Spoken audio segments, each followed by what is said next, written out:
विनेश के खिलाफ मोदी सरकार बड़ी साजिश रच रही है। विनेश को चुनाव लड़ने से रोकने की कोशिश में जुट गई है मोदी सरकार।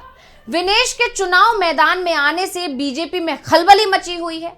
दरअसल कांग्रेस ने विनेश फोगाट को हरियाणा की जुलाना सीट से उम्मीदवार बनाया है। विनेश के मैदान में आते ही बीजेपी की हालत खराब हो गई है। वैसे मुश्किल में तो वो पहले से ही दिखाई दे रही थी, क्योंकि हरियाणा को लेकर जो भी सर्वे अब तक सामने आ रहे थे उसमें बीजेपी की हार तय बताई जा रही थी और लोकसभा चुनाव के नतीजों ने भी बीजेपी की हार का संकेत दे दिया। लेकिन विनेश और बजरंग पूनिया के कांग्रेस में शामिल होने के बाद अब कांग्रेस बड़ी जीत की तरफ बढ़ती दिख रही है। तो केंद्र की मोदी सरकार विनेश के खिलाफ क्या बड़ी साजिश रच रही है? तो कैसे विनेश को चुनाव लड़ने से रोकने की साजिश हो रही है, इसी सवाल को लेकर हम करेंगे बात। नमस्कार, मैं हूं अंशिता। विनेश फोगाट ने बीजेपी की नींद उड़ा दी है। कांग्रेस ने उन्हें हरियाणा की जुलाना सीट से टिकट दिया है और कांग्रेस पार्टी विनेश को हरियाणा में स्टार प्रचारक भी बनाएगी, यह भी तय है। विनेश राहुल और प्रियंका गांधी के साथ पूरे हरियाणा में कांग्रेस का प्रचार करती दिखाई देंगी।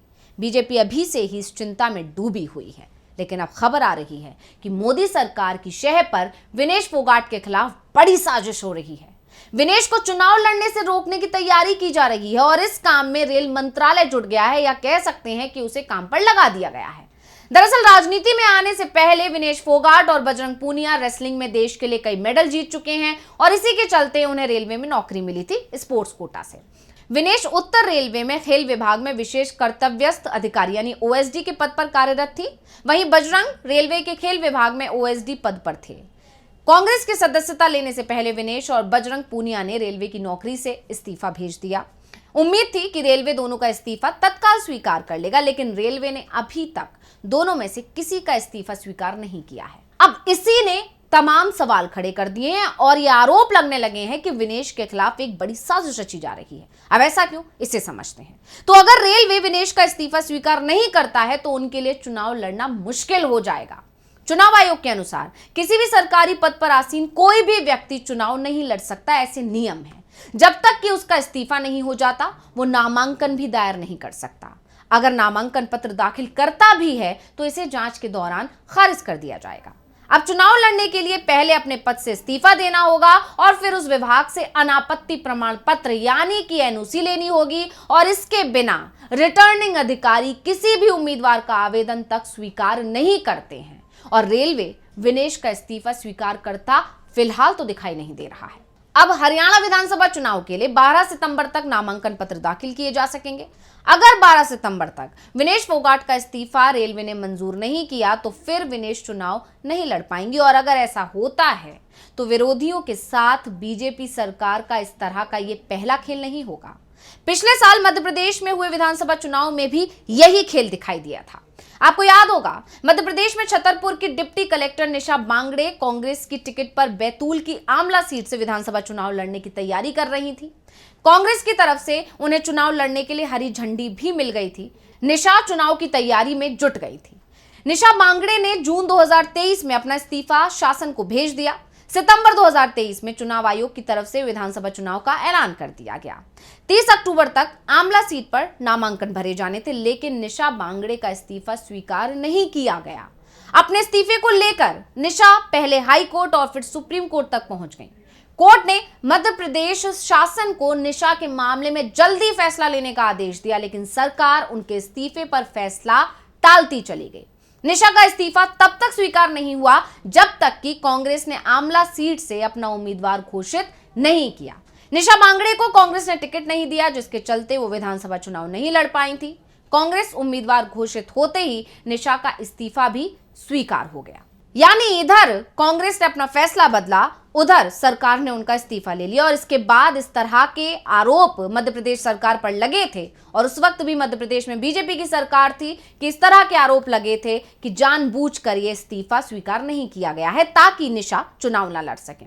और ऐसा ही 2018 में राजस्थान में भी हुआ। उस समय राजस्थान में बीजेपी की ही सरकार थी।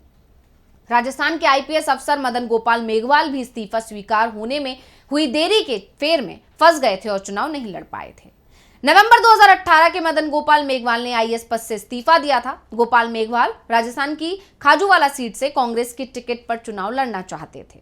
कांग्रेस गोपाल मेघवाल को टिकट देने को तैयार थी, लेकिन मेघवाल का इस्तीफा स्वीकार होने में 8 दिन का वक्त लग गया। गोपाल मेघवाल का इस्तीफा समय पर मंजूर नहीं होने की वजह से कांग्रेस ने यहां से गोविंद राम मेघवाल को टिकट दे दिया और वो चुनाव नहीं लड़ पाए।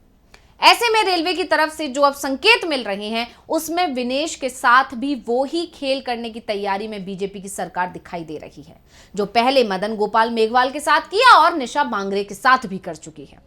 यानी इस्तीफा तब तक स्वीकार नहीं होगा जब तक कि उम्मीदवार मैदान नहीं छोड़ेगा, ऐसा अब दावा किया जा रहा है। और अगर इस्तीफा स्वीकार नहीं हुआ तो नामांकन खारिज हो जाएगा, और या फिर नामांकन खारिज होने की बात तो तब आएगी जब वो नामांकन भरेगी। जब तक, क्योंकि नियम वो भी जानती हैं, कांग्रेस भी जानती है, तो हो सकता है वो नामांकन ना भी भरे। लेकिन बीजेपी के लिए ये खेल आसान नहीं है, क्योंकि विनेश फोगाट को अगर चुनाव लड़ने से रोका गया तो ये फैसला बीजेपी पर बहुत भारी पड़ने वाला है, क्योंकि ये तय माना जा रहा है कि विनेश फोगाट को कांग्रेस हरियाणा चुनाव के लिए अपना स्टार प्रचारक भी बनाएगी। विनेश राहुल गांधी और प्रियंका गांधी के साथ पूरे हरियाणा में चुनाव प्रचार भी करेंगी। लाखों की भीड़ के सामने वो अपनी ये बात भी रखेंगी, और अगर इस दौरान वो भावुक हुई और उनकी आंखों से आंसू निकले तो इन आंसुओं के सैलाब में पूरी हरियाणा बीजेपी बह जाएगी। पहले से ही बीजेपी विनेश के चुनाव मैदान में आते ही बैकफुट पर दिखाई दे रही है। पार्टी को समझ में नहीं आ रहा है कि विनेश का मुकाबला कैसे किया जाए। हरियाणा को लेकर बीजेपी पहले ही मुश्किल में थी।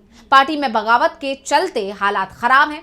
10 साल की एंटी इनकम्बेंसी है। नेताओं के बीच टकराव सड़क पर साफ साफ दिखाई दे रहा है, और इन सब के बीच में विनेश फोगाट प्रकरण उसकी स्थिति को और कमजोर करता दिखाई दे रहा है। तो विनेश को लेकर बीजेपी बुरी तरह से फंसी हुई दिखाई दे रही है। एक तरफ विनेश फोगाट 11 सितंबर को जुलाना पहुंच रही हैं, लेकिन उनके पहुंचने से पहले ही कांग्रेस ने विनेश के नाम पर जुलाना में प्रचार प्रसार शुरू कर दिया है। जुलाना सीट पर 50% जाट वोटर हैं और विनेश भी जाट हैं। जुलाना उनका ससुराल है, और विनेश के आने से पहले ही उनके पक्ष में सहानुभूति की लहर चलती दिखाई दे रही है। उनका पूरा परिवार अभी से चुनाव प्रचार में जुट गया है। ऐसे में इस सवाल का जवाब कुछ घंटों बाद ही मिल जाएगा कि विनेश चुनाव लड़ पाएंगी या बीजेपी की साजिश का शिकार हो जाएंगी। लेकिन ये तय है कि बीजेपी पर विनेश बहुत भारी पड़ रही है, और शायद इसीलिए ये सब बीजेपी कर रही है। वहीं सीएम सैनी लाडवा सीट पर बुरी तरह फंस गए हैं। तो फिलहाल बीजेपी के लिए स्थिति बहुत फंसी हुई दिखाई दे रही है, और शायद इसी वजह से बीजेपी सरकार विनेश को फंसाने की भी कोशिश कर रही है। तो इस रिपोर्ट को लेकर आपका क्या कहना है, मुझे कमेंट करके अपनी राय जरूर दीजिएगा। इसी के साथ मुझे दीजिए इजाजत। देखते रहिए डीबी लाइव। नमस्कार। हमारे चैनल से जुड़े रहने के लिए YouTube पर टाइप करें डीबी लाइव, सब्सक्राइब बटन को क्लिक करें और बेल आइकन को दबाना न भूलें, ताकि खबरें आप तक पहुंचती रहें। देखते रहिए डीबी लाइव, क्योंकि यहाँ हैं खबरें लगातार।